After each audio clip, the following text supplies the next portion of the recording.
Welcome to Two Writers Talking Shit with your hosts Melanie and Saeed. Ding. Wow. That was a good one. That was good. It was amazing. So we have an incredible guest with us today. Would you like to introduce our guest, Saeed? Yes, this is a friend of mine.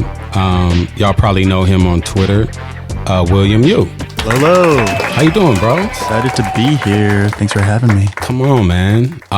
Let's talk quickly about how we met, which Let's do it. is an interesting story because we both share the same manager, Yes, sir. Zach Zucker, Bellevue. What up? What up? What up? But what's interesting is tell them, because you wrote an article about querying just like I did. So how did you do your research for it? What was it? Let's talk about the querying process. Wait, question. Were you writing these parallel? Did you both write them at the same time before knowing each other? Yeah, it'll be part of the story, I think. It's so when I was starting to look for managers, so my background, I previously came from the advertising world before I started screenwriting. So when I started looking for managers, I treated it like a job search. You know, I went like very methodical. I like Googled and stalked everyone online, came up with like I had a spreadsheet. I had emails I had found. I had like priority of who I wanted more over others. I was like keeping track of all of that. Question number one, what were you doing in advertising? How long were you in advertising? Question number three, what were your requisites for a manager, especially coming from the corporate world? And those are the three questions. Sounds good. I don't remember any of them other than I was working in advertising for about 5 years. I was a strategist. And so I did a lot of things involved with research and like looking at cultural trends, industry trends, trying to become an expert into different worlds very quickly. So that way we could find different opportunities for like creative ideas. And then I would brief our creatives, our copywriters, our designers with ideas of how we could start a conversation in those spaces. Were you at a specific ad agency? I was at a few. The first one was a place at the time it was called Sapient Nitro. Now it's known as Publicis.Sapient. And then I was at TBWA Chiat Day. That's more of like a traditional house. And then I was most recently at a place called Giant Spoon, which is like a smaller shop. Were you writing it the whole time when you were kind of doing, because a lot of people hit us up and they're like, I have a job. How do you make time to write? Like, were you writing during this time when you're working for these agencies? Not to start. I started writing in college. That's where I first kind of got into all of it. And then slowly later on, it probably wasn't until I was at my second agency where the idea of writing started to become a bigger idea.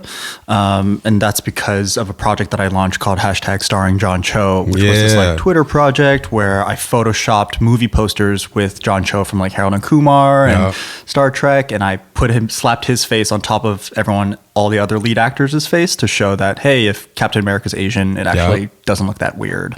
And when that project ended up going viral and getting covered by like the New York Times and like BBC and CNN, I think that was the first time in my life where I was like, oh man, like people beyond me and my 5 friends actually give a crap about Asian representation in our community stories.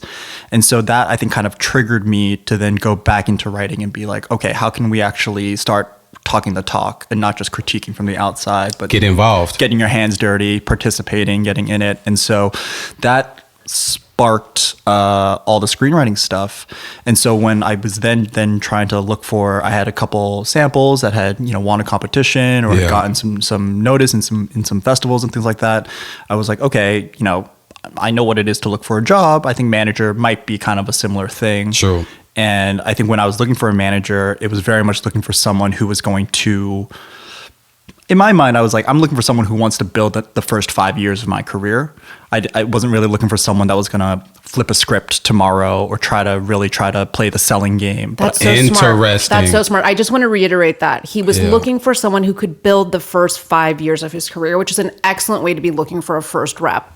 Yeah, and I think it was someone that like, what does it mean to look for someone who wants to build the 5 years of your career? I think it was someone who was going to help me be a better writer. So a manager who cared about character and story and wanted to put in the work, the sweat equity, to use the Zach Zucker term, of how to make your scripts better, and then also kind of set up the foundation for how to know about the pitfalls of the industry and would be there to answer dumb questions and all that kind of stuff. So how were you able to assess like if a manager was interested in developing talent like that?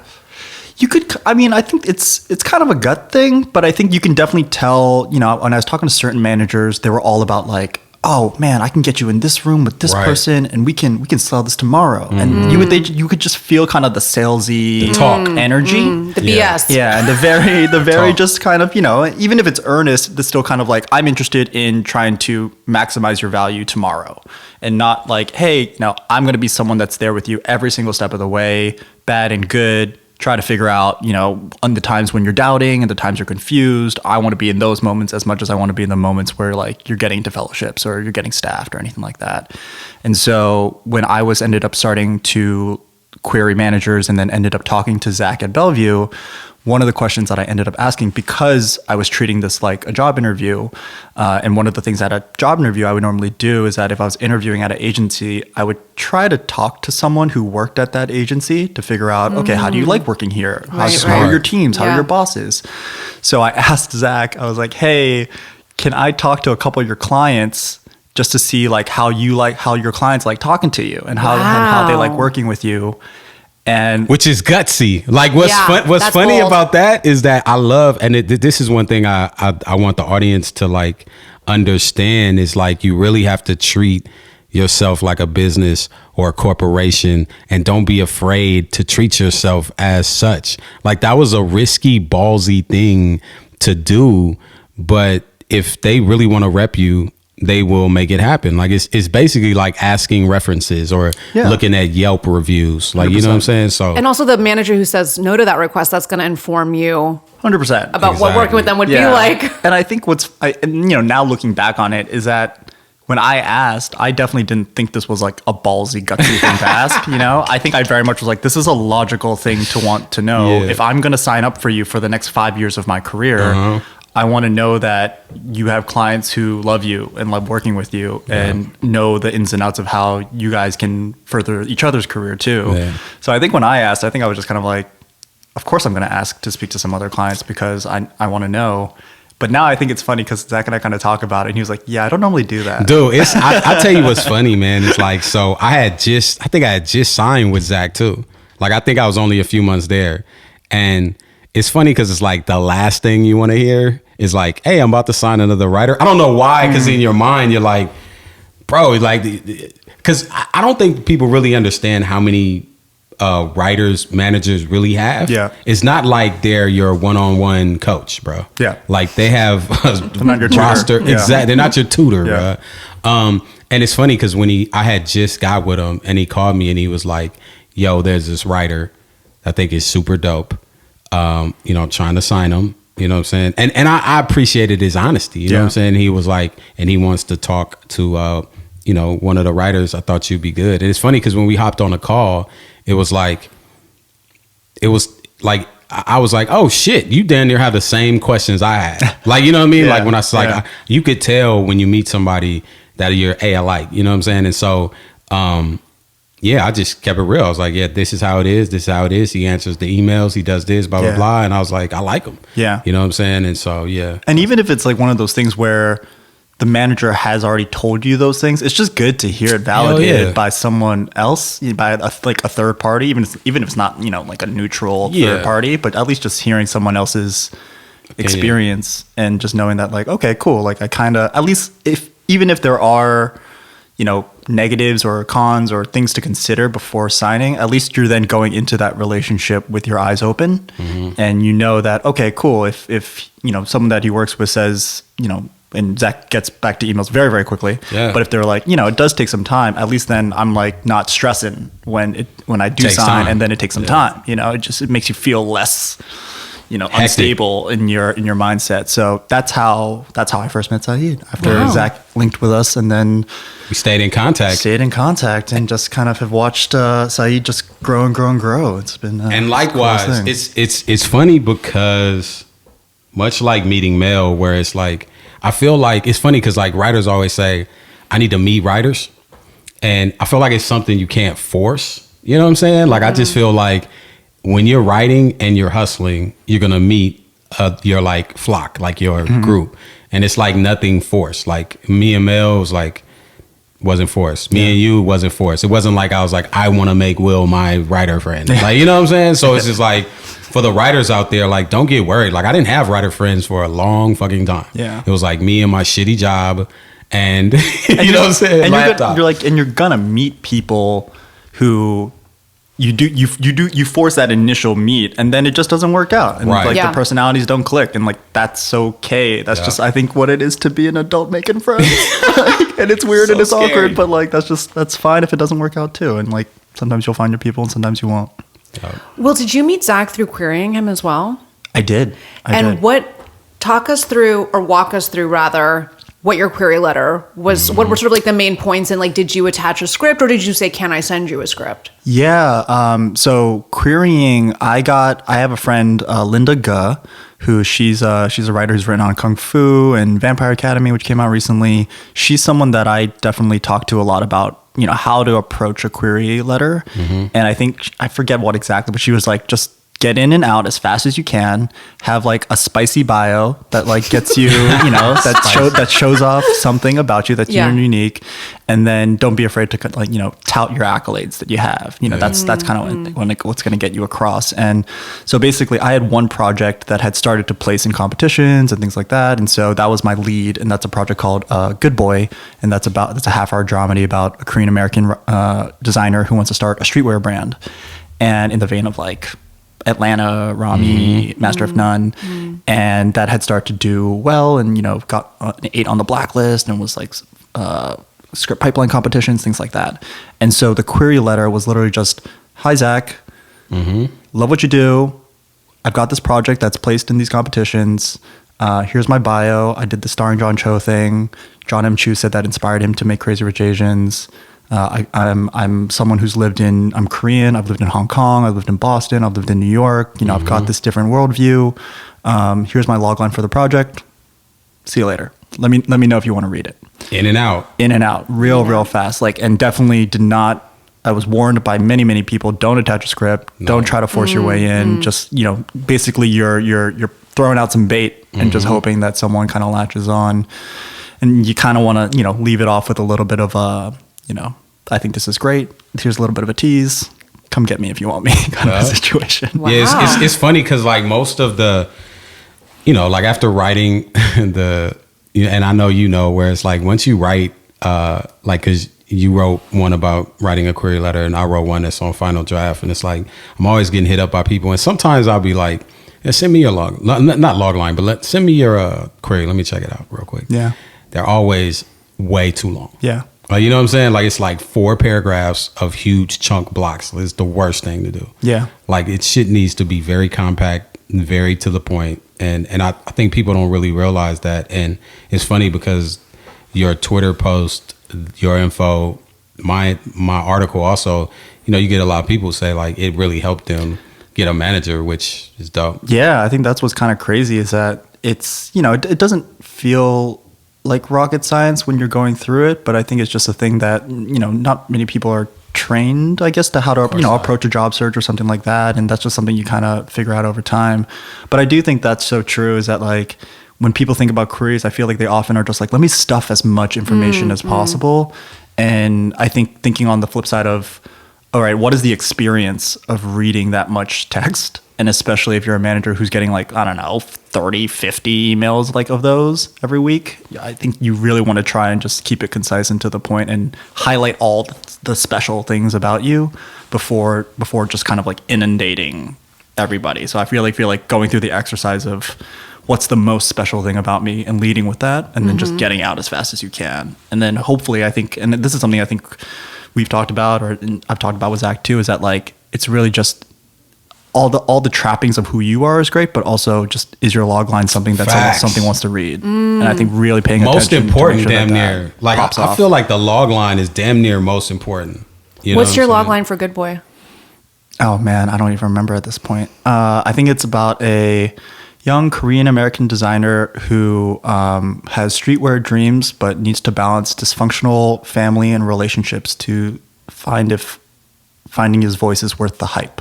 That's fire. Worth the hype. Yeah, that's fire. Plus good. something like that. Plus that's that you have ad to- agency copy. Yeah, something like that. I remember writing it being like, hype, streetwear. I was like, Yeah. something feels happening here. But yeah, I think that was what I led with. Now, did you meet any other managers through querying them? I did. I ended up, basically came down to 2 managers. And I think that's where just trying to figure out what I wanted in my career and like how I wanted to set up my relationship with my manager really came into play. Just trying to figure out like who was going to hit that 5-year foundation a little harder. And I think it just ended up being Zach in that way. Did you meet any managers outside of querying? I did. I met a manager once through a competition. So like after I had placed in it, they set me up with a manager. Yeah, that was an interesting meeting. I think it was a meeting where I walked away being like, I feel good about leaning towards someone like Zach at Bellevue. Yeah, that's cool. Yeah, I mean, it's funny, man. It's like I had a situation too where it was another manager and like more senior, you know what I mean? But I never forget the manager was like, because it was during the time when the WGA strike happened. And so like all the managers were inundated with like, they had all the writers that let go of their agents, and so they're pulling double days. And he was just like, and I noticed like when I sent emails to Zach, he would respond faster, and this person it would take like a week and a half. Yeah. And then I was like, okay, like I ain't really feeling that, but he just was straight up. He was like, look, if this was pre WGA strike, I would have signed you by now. But I'm just gonna keep it real. Like I'm so busy right now that like I don't have the time to, because and so it's like I appreciated that, like, you know what I'm saying? That's some honesty right there. And that's something you got to look for when you're querying and deciding on what your manager is. Ask them their style. Like ask them how much do you like to talk? Like when do you like how do you like to develop material? Do you like to be in early? Because it's really up to you what you want. Yeah. You know what I mean? And you want to see what they can do. So I think that's one of the reasons why I wanted to query. I don't think even then, this is just showing my like naiveness about ignorance it all. is bliss. I feel like for whatever reason, querying has like a stigma to it that True. it feels desperate It or definitely feels does. like thirsty in a kind of way. And I think for me, the reason why I ended up querying was, and I think this is like a consistent theme in my whole career. It's just like I wanted agency in my process, and I wanted to be able to choose a manager. I didn't want a manager to bat their eyelashes at me and be like, "Oh, if you sign me, I'll promise the world," and I'm just going to be like, "Great," because I think I had heard a lot of horror stories of friends who had placed in competitions, got connected with the manager, signed with the first person that looked at them, and then like cut to 6 months later and they're like, I never hear from them. After that first meeting, they promised all these things and now I don't know what's going on. And now I just feel lost and they want me to write this thing. So I did that, and then they want me to write another thing and I wrote that and nothing's happening now. And so I think for me, it was like, querying to me was my way of being like, I'll be in the power position because once I get these meetings, hopefully, I'll get to assess and I'll get to like ask the questions and find who's a good fit for me and really think about what my needs are as a client and as a writer, and then figure out how a manager fits into that rather than me feeling like I'm fitting into a manager's time and space. And I feel like keeping that dynamic, I don't know, equal, or at least some way where like we're working, it feels more collaborative in that way rather than like a manager's just taking a chance on me because I happen to win a gold star in a competition or something like that. I agree. One thing that's pretty dope and similar to like me is you hustle. I don't know if I hustle like you hustle, but I hustle. You hustle, bro. It is funny because a lot of people, they're like, okay, I get a manager and that's it. And one thing I liked about your situation is like you got a manager and then you kept entering contests and doing stuff, and you ended up being a Sundance development track. God dang it. And I never got that. So like, what was it like? What's your mind frame as far as like keep going? And then also, how was the Sundance experience? Yeah, I mean, I feel like everything in this industry, especially in these like early years of it, it's just about like putting as many irons in the fire and giving yourself as many chances and opportunities to be seen or to be recognized in some way, and try to.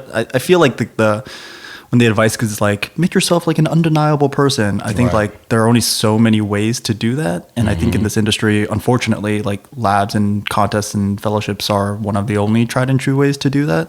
And so I think for me, it has been a lot of like, okay, how do you get that gold star, and how do you keep using that gold star to lead to the next thing and the next thing. And I still don't know how I got into Sundance. You know, I'm very grateful. It was a good script, though. It was, thank you. Yeah, and I think it was something that I think Sundance is such an amazing, warm, giving place where they just want stories that are coming from like a personal, very, you know, raw, vulnerable place.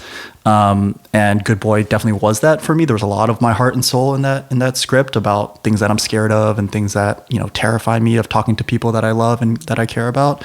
And I think that's one of the reasons why they recognized it. The Sundance experience was amazing in that not only you're doing workshops with, you know, industry people that are so well known and doing cool stuff and have that Sundance flavor. It's a little indie, but it's also a little commercial, and it's also ways to tap into things that are like deep and dark in your heart, but also in a way that like a lot of people can access that. And then I think for me, especially too, at that point, it was probably the first time I'd ever met anyone in this industry who just from the moment that you start the program, they're like, you're here.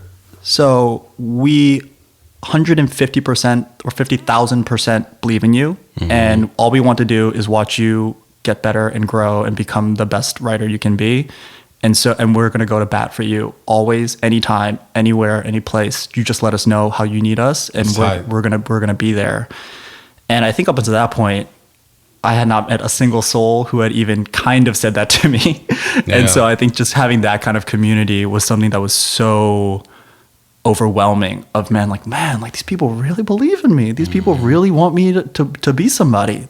That's, you know, even in family, that's hard to find, you know, sometimes. And so that was like a really, really great experience. And they've continued to be there since the lab after that, and in helping me grow my career, whether it's, you know, directing my first short, looking for reps, agents, and just trying to, you know, be there emotionally and professionally throughout everything. It's a community I'm so grateful to be a part of. So the relationship has continued post-lab. It has. They want to know how you're doing. And so like they'll reach out, they'll check in, they'll see if you want to apply for other labs. They'll see if you have friends who have projects that should be on their radar. When I directed my short that was based on Good Boy, the pilot, we were lucky enough to get a grant from Sundance that funded the short partly. It's tight. And so they were there for that too. And I think that's just like, you know, they just continue to support in that way. And so it's from, you know, just seeing how you're doing, if money for a short, connections. Like, I think that's if you really want to meet someone that's an alum of theirs that they can connect you to, they'll want to try and set that up for you. And it's a rare thing in this industry, I feel. That's fire. And then after that, you got on the fucking Blacklist, bro. At the end of the year, which is last year. Yeah. Was that with Good Boy? No, it was not. So Good Boy. So that's a TV pilot. That's a half-hour dramedy. Last year, actually, when did I start writing it? I think it was at the beginning of the pandemic, somewhere around there. I started writing a feature rom-com, a romantic comedy that is it's called It Was You. It's in the vein of like. You've Got Mail, but set in Manhattan, Chinatown. Right. Very much in the vibes of that Nora Ephron, Nancy Meyers, Richard Curtis era rom-com. And the premise of it is basically it's about like a young man who works at his grandparents' glasses shop. He's trying to keep the store alive and the neighborhood alive as it's quickly gentrifying. Mm-hmm. There's a young woman who's the CEO of a WeWork kind of startup. Mm-hmm. And she sees Chinatown as like the next foray of expansion for her company's growth. And so the two of them are warring over the future of the neighborhood, of what it's going to be. Oh my God, this is amazing. But I have chills. Little do you know, that they've actually matched on this new dating app, which is all anonymous. So there's no bios, there's no It's profile anonymous? pictures. Like the algorithm just scrapes your data and matches you. And so the two of them have matched and they're falling in love and going on dates around the city without knowing each other's identity. But in real life, they're just trying to ruin each other. Fire. Oh my God. And that is that got on the Blacklist last year, and it's set up with Electric Somewhere, which is John M. Chu, the director of Crazy Rich Asians, with his production company. Tight. And yeah, we're in the middle of packaging it right now, which is kind Oh of my crazy. God, that's exciting. Yeah, that's pretty cool. How do you, because, you know, like listeners out there are going to be like, okay, this is amazing. You got it in Sundance, blah, blah, blah. Got on the Blacklist with a feature. How do you compartmentalize like working on TV and features? Do you do it at the same time, or how do you juggle them both? Or Yeah, I think for me, I just kind of go where the idea goes. Right. Like, I feel like if I have an idea and it happens to be a feature, I just kind of like, okay, then that's what we'll sign up for. Right. I do remember after Good Boy talking it through with Zach to be like, I think, so we've got a great pilot, we've got a great TV sample, something that we're going out with, also trying to shop. It probably is good for my career to have a feature ready. And so, because I had also expressed to Zach that I wanted to do both. You know, not everyone wants to do both, and that's also totally cool. But I think I was like, yeah, I would like to have a feature. A feature was actually my second sample when I met with Zach. Like, I led with Good Boy, and then I had another feature. And so, so I think that was a thing where I was like, okay, I think I knew it wanted to be a feature. I pitched Zach like 10 different log lines. We went through all of them. You know, we discussed the pros and cons of every single one. And literally for me, I was like, I would be excited to write any of these. So whichever one we like, you and I think is a good fit, let's go for it. And we landed on It Was You for a couple reasons. One, I think it was like, it felt fun, it felt pulpy. The moment you say You've Got Mail in Chinatown, you kind of get what that movie is, right? It's very clear. And I think there was also a certain like scale to the idea. Like, it wasn't going to be like a $500,000 indie movie. Like this movie felt big and pulpy and you know, a spin on a take that we all know and love. And so I think that was one of the reasons why we ended up aligning on it, because I think we were like, this is something that like a lot of people can find an access point in. And we ended up being kind of right once we started going out with it. And then once, you know, I don't think we were even necessarily targeting the Blacklist to get on it. I think for us, we was just like, let's just write out this really fun script. And then once we had gotten through a bunch of meetings for it and Blacklist was coming up, I think then it started to be like, oh, I think we actually might have a chance to go for it. And I mean, I was there on the day they announced, and I didn't know it was coming, and I was biting my nails. And you really didn't know, like that. That's what's crazy. Is I was like, bro, you could have gave me a heads up or something. It was just like, Jesus. Yeah, I had no idea. Okay, wait, couple of questions. First of all, can you hit us with the log line for It Was You? Oh my God. I need to look it up. No, I can't. Not off the top of my head. Not off the top of my head. I was like, it's something about like when a stubborn store clerk decides to fend off the ambitious startup owner who threatens the future of Chinatown. Like the two are surprised to discover that they're secretly falling in love on this new dating app. Something like that. Which is fire, because you got the conflict in there. You got and then you got the comp. Yeah. You got Mel. Yeah. Which is something to that extent. Yeah. What's interesting also is that it's funny because I talk to a lot of upcoming writers and I'm like, you really got to be careful and strategic in what you're writing, because I see like a pool of writers. They're all swimming in a circle, writing the same shit over and over again. And I feel like it's hurting their chances to escalate. I feel like when the pieces that I ended up writing, I think I remember telling you this, was like, I had a 30-minute comedy, I had an Insecure, so I had that covered. And then I wanted to write an hour long, even though some people are like, why the fuck are you doing that? Yeah. But I knew it would open up my chances. And I had a good idea that could be an hour long.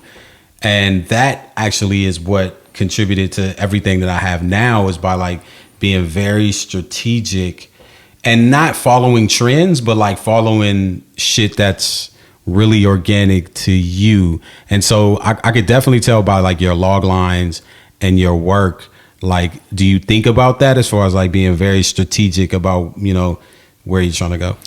Yeah, I mean, I think like so my all my work, I'm so weirdly genre agnostic. Like I really do hop around. You know, Good Boy was a half-hour dramedy. It was used as a rom-com. Right. My latest pilot is like a political scandal 1-hour drama. I'm pitching a family adventure feature in the next week or so, or coming weeks. And so like, I think for me, to that point, like they are strategic moves in that I want to show versatility in my writing. And I think it is also just working within the confines of what I think I am. I know I'm not. There are friends of mine who I'm so jealous of that are like, I am a dark comedy genre thriller writer. And I'm like, that is so cool. Like I wish I could be that like focused on where my ideas come from. For whatever reason, I'm just not that person. I think I have ideas that just come out of nowhere and I just follow where the idea goes. But I think for me, what the strategy is that showing ideas that I think grow in scale, if that makes sense. So like Good Boy is a very small dramedy. It Was You is kind of like a splashy, like set it up, if not maybe a little bit bigger, kind of a Netflix streamer rom-com. Korea Gate, which is the political scandal drama, is like a real splashy Wolf of Wall Street meets The Post kind of limited series. This family adventure thing, hopefully that we pitch soon, is going to be like a real like Jumanji type movie. So like I think for me, it's just showing that my ideas can get bigger and bigger and bigger and fuller and more vibrant. More so than just saying like, oh, I'm going to stick to one genre and just hammer that to death. So I think that's kind of always been the strategy, just showing that like I have range on the type of the size of the thing that I can do. The genre stuff I think is then kind of nice, where you can kind of be like, I can play in any wheelhouse.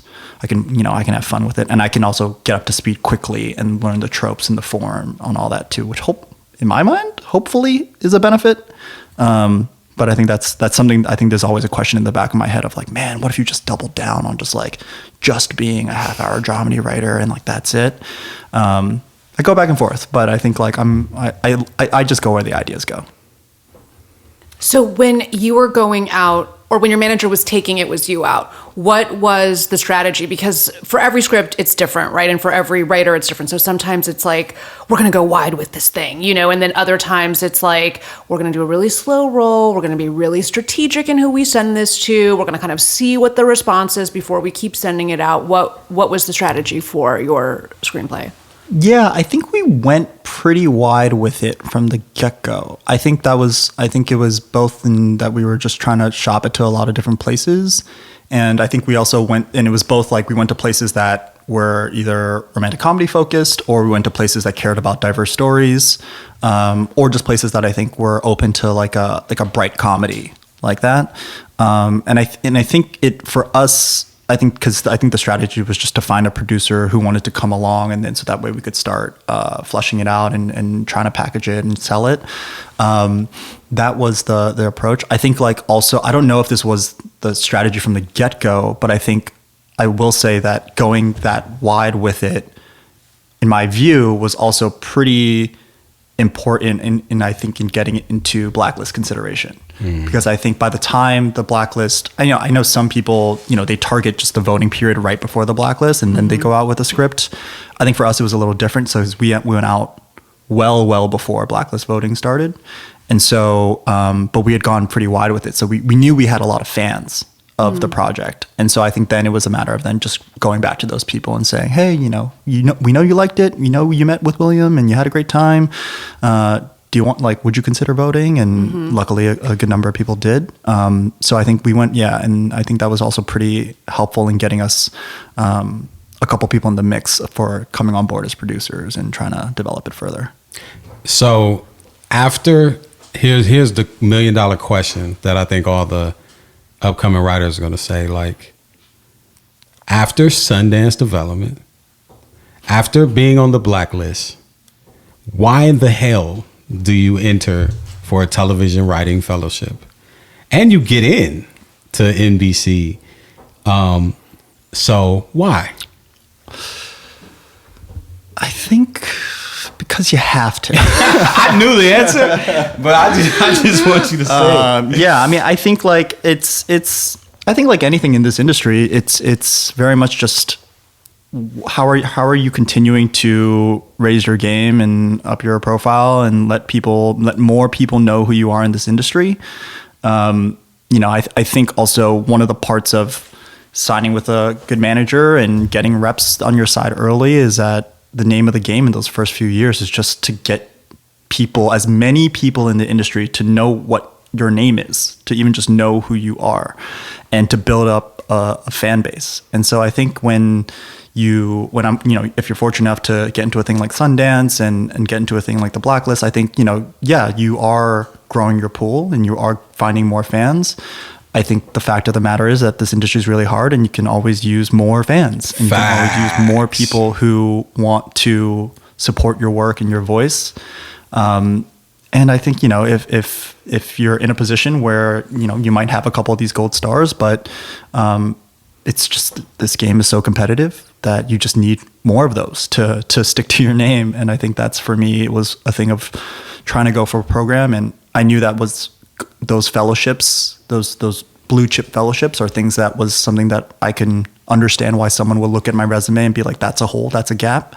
And so I think for me, I was like, okay, well, if I go for it and if I'm lucky enough to get it, like, I don't know how you look at a resume like mine and can say, well, I don't know if he has X experience. If you look at Sun, he's like, okay, so he's got the indie experience, he's got the feature experience, he can do something commercial and broad, and now he can do something for a network. Like, hopefully that's enough to sway an argument for a future employer or a showrunner, but remains to be seen.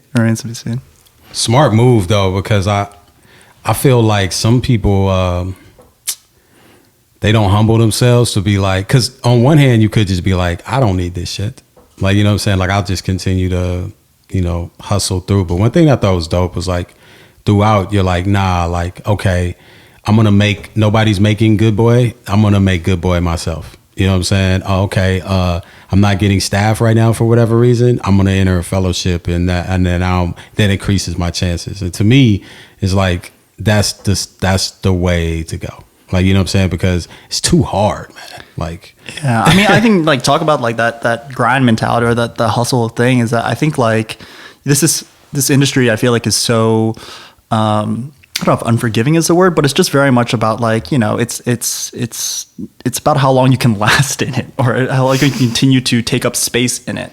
And I think, that is something that I think I grew up very uncomfortable with, trying to like insert myself into spaces. And, I don't know if it's a Korean thing or an Asian thing or whatever, but I think that's a thing where, that's just not something that I always felt used to doing.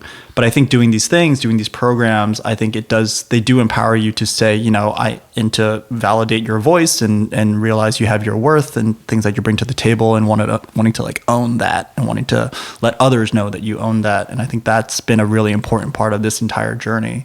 And so I think doing those kinds of programs, like going for NBC, is I think something where you just have to continue to take up more and more and more space in that kind of way, and hopefully finding those collaborators and supporters who want to get behind you. What was the timeline for the fellowship? When did you apply? When did you get in? Where are you now? Yeah, I think I was just talking to a writer friend the other day.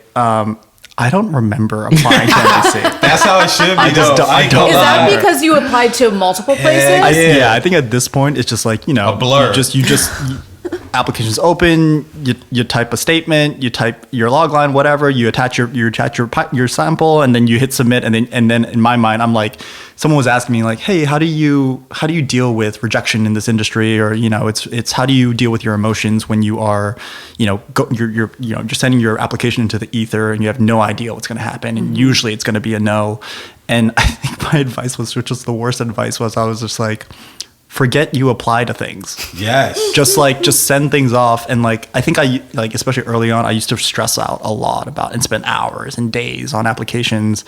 And I think after you do so many, you kind of know what your answers are. When someone asks you, what is your special voice, or why do you write? After sending that application, I don't know, 10, 20 times, like you kind of know what your gist is. You're just refining over time.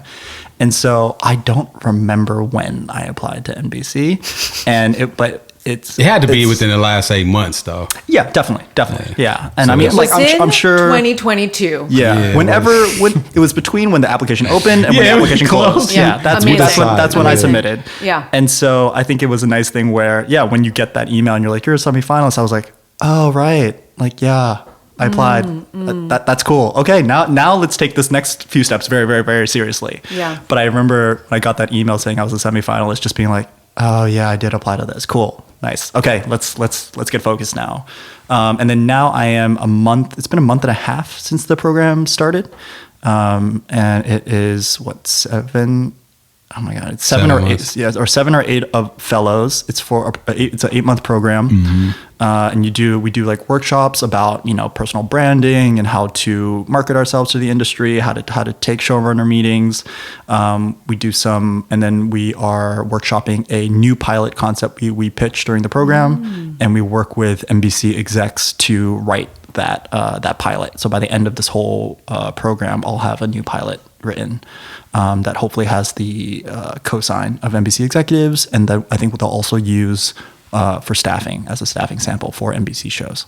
Do you have any advice for the interviews? Because I just recently talked to 2 people who made it to the finals of a program, but they didn't get in after the interview.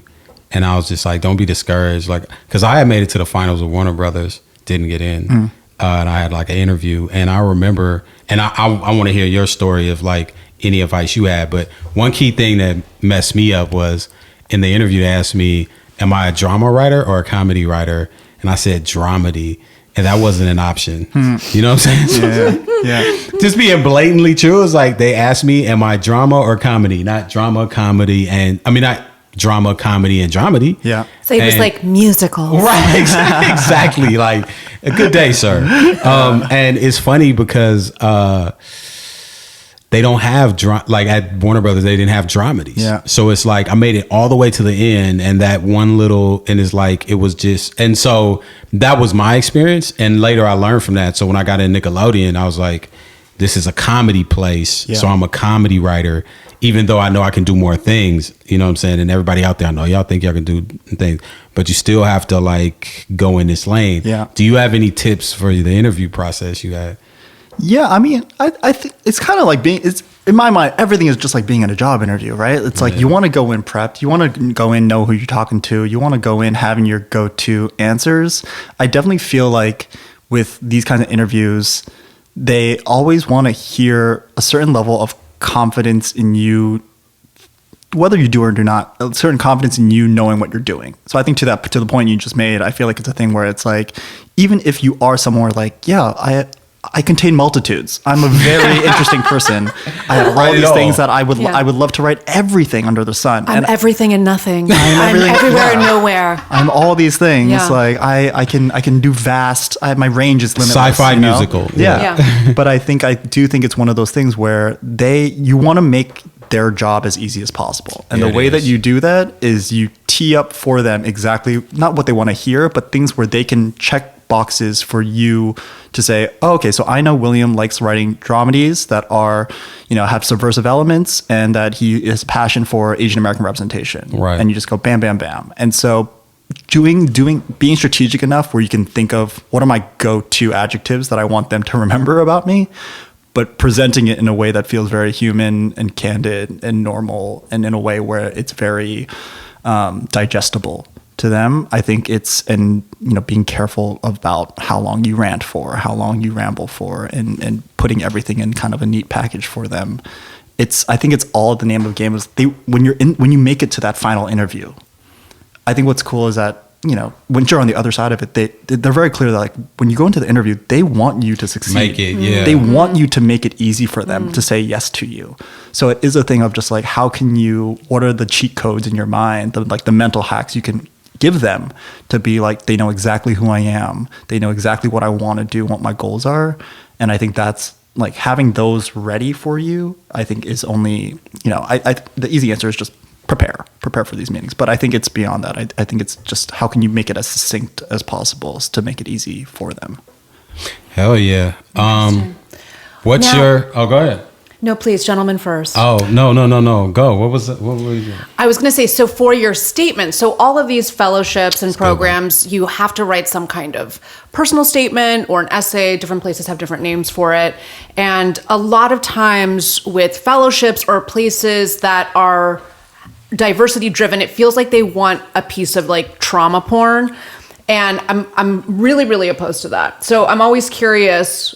You don't have to tell us exactly, but what did you do you tailor it to each different one, or do you have one piece that you submit to everything, and what is it about? I think when you want to tailor, you want to have some level of customization and personalization when you go into any of these. And if you know that, if you're applying to Nickelodeon, maybe you're hyping up the comedy aspect a little bit or the lightheartedness a little bit. I think for me, like I'm very fortunate in that I have a project like #starring John Cho, which has kind of become my calling card that it kind of encapsulates who I am as a person, where it's something that is centered around Asian American representation. It's about showing the different facets and the different range of our experiences and wanting to show like the messiness, the good, the bad, the ugly, the hopeful, the awkward, and trying to challenge the ways that society, that stories have pushed that so far. So that is usually that's always been the core of, and I think if there's advice to be gained from that, I think finding that one side project that you did, or that one pivotal sports game that you participated in, or that one part-time job that you had, and finding ways to then not just to say I did a part-time job or like I did a thing, but relating it back to who you are as a human being, I think to me is the way that you skirt around the trauma porn of it all. I don't know. I think if you're someone that something significant or something big has happened to you, I do think you should leverage that if you can, if you're comfortable doing that, but doing it in a way where it relates back to storytelling. It relates back to who you are as a writer, not just to say a terrible, terrible thing happened to me and I'm going to share that with you, but trying to say that's how it informs how I write fantasies about dragons who burn castles and things like that, and finding that through line, because I think that's what they want to hear. They want to hear that cohesive theme to who you are, and so I think finding that way to root it back, and I don't think it always necessarily has to be like as a capital A Asian person, this is my story, and I think, this is me when I used chopsticks that one time to and then learn something about myself. Like, I think there are other ways to convey who you are as a person. All right, couple, before we get off, a few quick rapid fire. Before we get off. I mean, before we wrap this program. So this is proper lingo. Slang. One, any advice on notes? How do you deal with notes? Any advice? Good question. How do you deal with notes? Interesting. I think. What kind of notes? It could be on a TV pilot, structural notes. Let's say, per se, where you got to re-break the whole thing. Can I ask a specific question about notes? Because go this is, look at how mad he is. He's so mad at me. I'm so not He's mad. so mad at me. Can't I'm even so look at happy me. that How you're gonna dare she. make my question so much better. Oh my God! Are you happy that you're here for the breakup of the Two Writers Talking Shit podcast? 6 episodes. I'm here for the drama. 6 guys. episodes. I'm here for the drama. The best podcast for 6 episodes. What makes for good TV is the drama. It's the drama. It's the conflict. It's the conflict. Okay, so what I would like to ask specifically about notes is notes that are coming from execs. So whether that's your production company, whether that's your studio, your network, because it's something that's very specific. It's so different from even your manager giving you notes or your friends who you respect giving you notes, because at the end of the day, your ability to satisfy those notes can be the difference between your project moving forward or not. Yeah. So the stakes are so high. So that's what, okay. He's No, that's good. Nice, No, I'm just looking at other questions. Saeed was actually, he's just scrolling, looking to see if he can find a new co-host for our podcast. He's typing that, is this question good, into Google and wondering if it says yes. I think that's a great question. I think definitely I think the first thing about notes is to know in most cases they're not personal.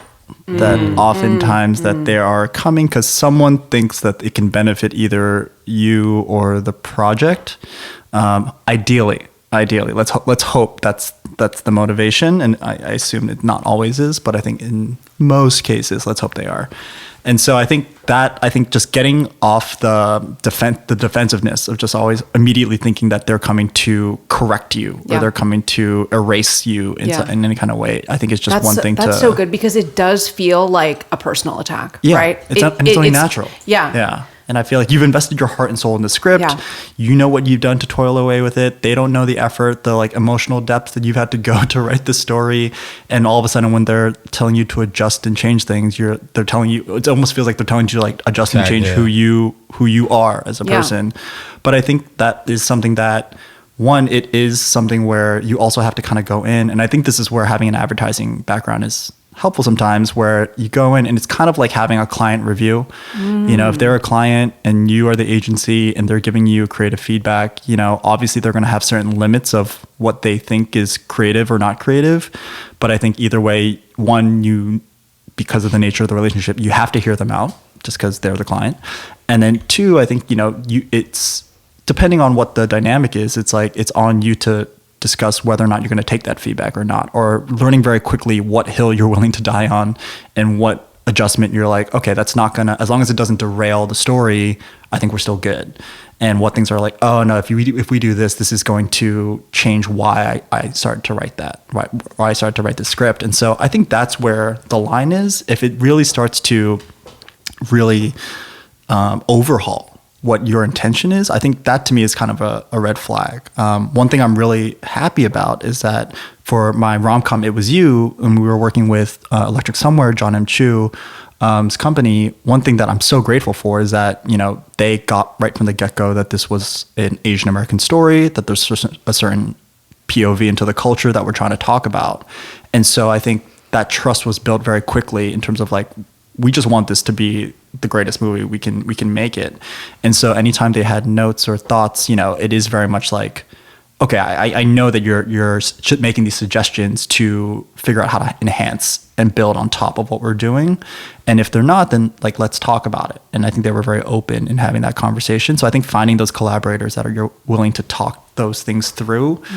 At the end of the day though, it is also, for example, It Was You is a great example where I'm very excited about that movie. I hope that movie continues on its path. It's also one of those things where if I die on a hill, that movie might not go forward.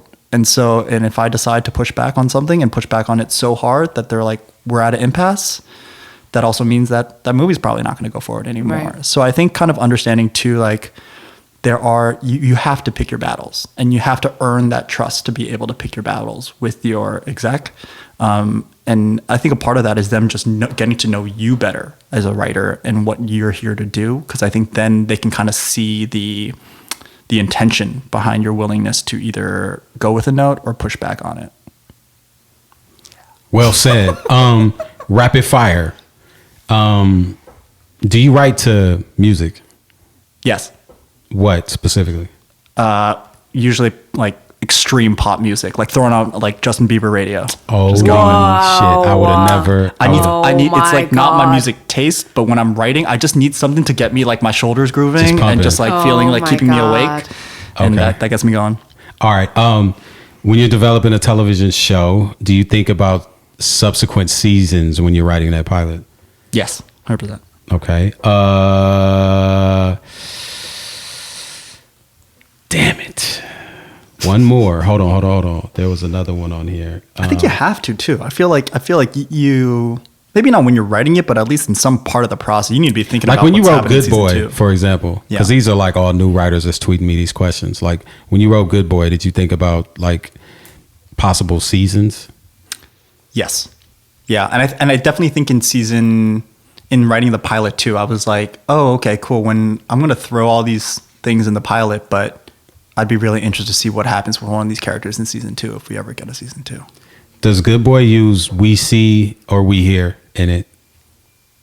Probably.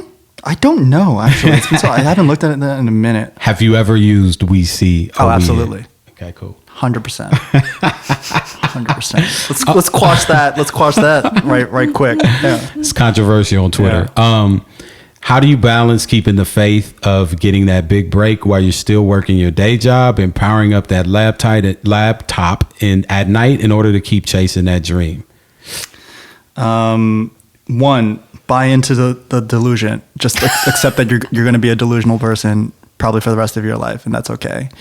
I mean, real talk, I think it's like also things of talking to the people that you love a lot and just letting them know, man, I'm being delusional is hard. It's hard work. It's hard work. And letting them know that that's something that you're invested in. I journal a decent amount and try to keep myself, grateful for things that are going on and try to be optimistic and then taking breaks. I think like I feel like there's such a weird myth that like if you're not writing every single minute of every single day, you're like not a writer. And I think, to me, taking breaks weirdly is writing, like stepping away from my computer and like going to a museum to get a different perspective of like what my story might be about. That's writing technically to me for some reason. And I think like all those things all contribute to what eventually gets on the page. And you need that time to let your ideas breathe, to let your brain breathe, and to be able to go and consume something different, and that's going to give you a different perspective. So I think like all of that stuff contributes to your ability to stay invested. I think, it took me 9 months to write It Was You, from start to getting to the Blacklist. That was 9 months. It's pretty fast. It's very fast. Yeah, that's pretty fast. I will say it did not feel well, very I mean, fast. I'm just saying in general, yeah. I think it was a process where part of those 9 months where it was, there were highs where I was in my groove and it was going well. And then there were days where I was like, I think this project's stupid. And I think that like, I need to throw it away. And I think in those moments, it's like, okay, let's like take a week off, write something else, or just literally not write for this next week. And then we'll come back to it with some fresh eyes. And so I think that's like I think it's entirely okay to stop writing every once in a while and do something else, knowing that it'll probably seep in some way to your process, to your creative process. Perfect way to wrap up the perfect interview with William Yu. Bang, bang. What's your Twitter? Put out the Twitter handle. My Twitter handle is @ITS_WillU. It's _WillU. That's me. You can find me there. And he tweets back, and he also tweets a lot of good, helpful insight. Find his query letter. You could like search his name plus query letter. You'll find it. It's super dope. He has a whole like thread about it. Mel, what is your Instagram? Not Instagram. Holy crap. What is your Twitter? The tweets. @Trouble Jones. @Trouble Jones. And mine is @Balance510. This is another episode of Two Writers Talking Shit. Yes. See you next time. Bye-bye. Bye. Two Writers Talking Shit is an original podcast created by Melanie Mars and Saeed Crumpler. Our producer is Kayla Guess. Our audio engineer is T. Kelly. Listen to us on Apple Podcasts, Spotify, Google Podcasts, or wherever you damn well please. All we ask is that you subscribe, rate us 5 stars, and give us a glowing review. If you're not going to give us 5 stars or any glowing reviews, then why even log on? Save your rants for an open mic. If you have any questions for us, and I do mean any, you can email us at twowriterstalkingshit@gmail.com. That's the number 2, and then writerstalkingshit@gmail.com. See you next episode. Bye.